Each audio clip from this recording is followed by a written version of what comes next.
Assalamualaikum teman-teman semuanya. Alhamdulillah berjumpa kembali dengan saya Novita Dewi dengan mata kuliah Karya Ilmiah S2 Universitas Negeri Padang. Teman-teman semuanya, alhamdulillah hari ini kita dapat materi tentang identitas unik dan indikator penulis sebuah karya ilmiah. Teman-teman semuanya, jangan lupa tonton video ini sampai selesai ya. Mudah-mudahan dapat menambah ilmu pengetahuan dan wawasan kita, khususnya bagi para pendidik dan pencinta dunia pendidikan. Teman-teman semuanya, dalam identitas unik ini tentunya kita harus mengetahui latar belakang sebuah identitas. Identitas ini adalah melambangkan atau mewakilkan dari ciri-ciri sistematika tentang suatu karya ilmiah yang kita tulis. Jadi di dalam latar belakang ini, dalam sistematika ini ada namanya penulisan dengan gaya selingkung. Gaya selingkung ini adalah gaya yang khas dalam suatu jurnal yang sifatnya konsisten. Gaya selingkungan ini teman-teman yang dimaksud adalah dalam sebuah jurnal itu tentunya ada yang mewakili identitas, mempunyai ciri khas dalam sebuah penulisan atau sistematikanya. Contohnya seperti ukuran atau fontnya, gaya penulisannya, kemudian karakteristiknya, dan kemudian itu ciri khas sehingga para pembaca dapat mengenali jurnal tersebut dan dapat dengan mudah memahaminya. Kenapa kita sebelum membahas lebih lanjut kita harus mengetahui dulu apa sih tujuan kita mengenal identitas unik ini dan apa tujuan indikator dari sebuah penulisan karya ilmiah ini. Tentunya kita harus pahami kenapa kita harus mengetahui. Tujuannya adalah agar kita lebih dalam mengetahui identitas unik penulis karya ilmiah itu, seperti apa identitasnya.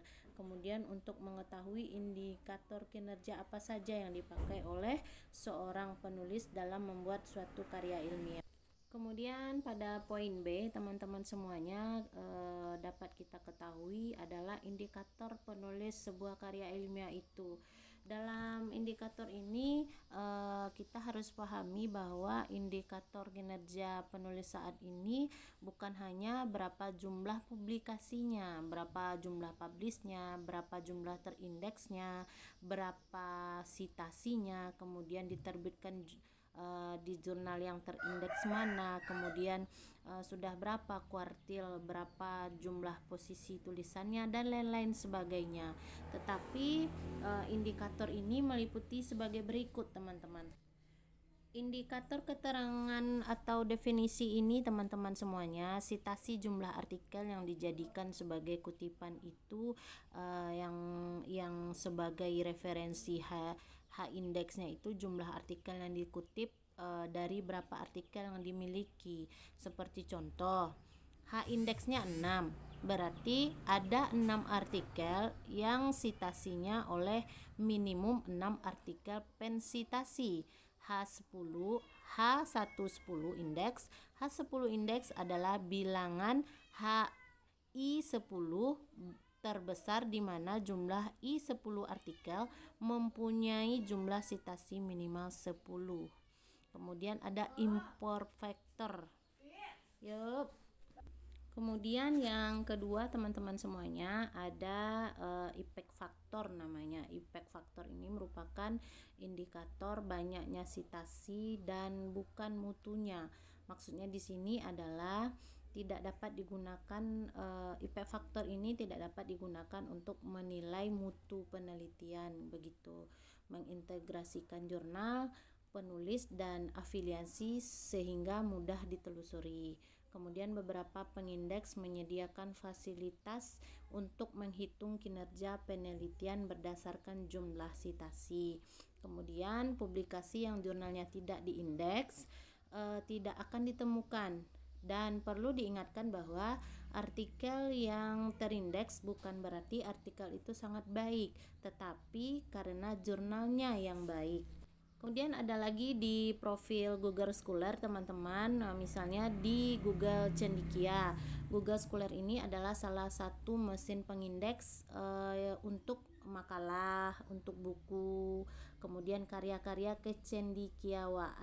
kecendikiaan lainnya yang berasal dari format publikasi sehingga dapat diintegrasikan dan mudah ditelusuri serta dilihat kinerja sitasi setiap tulisan yang H-indeksnya melalui Google Scholar akan dapat mudah ditemukan dalam satu tempat seluruh bidang ilmu yang referensi, makalah, reviewed, kemudian tesis, kemudian buku, kemudian abstrak dan artikel dari penerbit akademis, komunitas, profesional, pusat data percetakan, kemudian universitas dan organisasi akademis lainnya.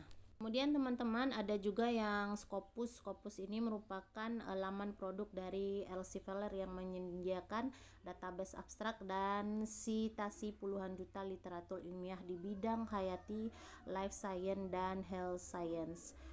Ada juga physical science dan juga ilmu kesehatan seperti health science. Dengan Scopus kita dapat melihat peringkat perguruan tinggi. Kemudian ada Sinta teman-teman. Sinta juga merupakan pusat indeks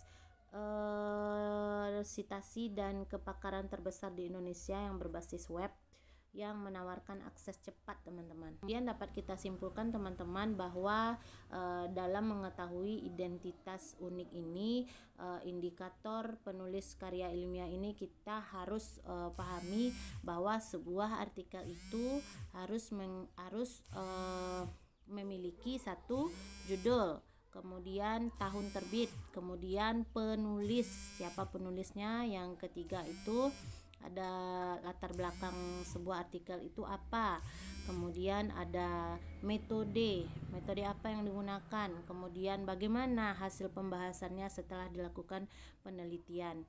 Kemudian di dalam hasil pembahasan ini tentunya yang paling inti adalah apakah dalam sebuah penelitian itu ada pengaruh, kemudian ada pengembangan, kemudian ada peningkatan dan lain-lain sebagainya. Kemudian di yang berikutnya adalah jangan lupa kesimpulan dari sebuah penelitian itu seperti yang disampaikan tadi, apakah setelah melakukan penelitian itu adakah pengaruhnya, kemudian adakah pengembangannya, adakah kebaruannya, adakah peningkatannya. Kemudian jangan lupa yang paling penting adalah daftar referensi atau daftar rujukan atau kutipan-kutipan dari mana saja yang kita dapatkan untuk menunjang dan mempermudah kita dalam menyelesaikan sebuah penelitian. Daftar rujukan ini adalah bisa digunakan untuk sebagai alat pembantu bagi kita agar penelitian kita ini sempurna dan dapat mempunyai ide-ide dari kutipan-kutipan atau dari daftar referensi sebelum-sebelumnya. Baik teman-teman semuanya, mungkin itu yang dapat kita sampaikan pada materi hari ini adalah dalam sebuah identitas unik itu yang paling penting adalah beberapa tadi. 1, ada judul, 2, ada nama penulis, 3, ada tahun terbit, 4, ada latar belakang, 5, ada metode yang digunakan, 6, ada pembahasan, 7, ada kesimpulan, 8, ada daftar pustaka. Kemudian teman-teman dari penjelasan tadi dapat kita simpulkan juga bahwa indikator penulis dalam sebuah karya ilmiah itu ada beberapa, seperti adanya indikator keterangan atau definisi, kemudian ada Scopus, ada Sinta, ada Google Scholar dan lain-lain sebagainya. Mudah-mudahan dengan adanya video ini kita sebagai penulis literasi ataupun pembuat ataupun berlaku sebagai pembuat karya ilmiah. Semakin sempurnalah hendaknya hasil-hasil karya ilmiah yang kita hasilkan. Demikian teman-teman, mohon maaf atas segala kekurangan dari presentasi ini ataupun dari video ini. Mudah-mudahan dapat menambah ilmu pengetahuan kita semuanya. Terima kasih teman-teman, sampai berjumpa kembali di video-video berikutnya. Assalamualaikum warahmatullahi wabarakatuh.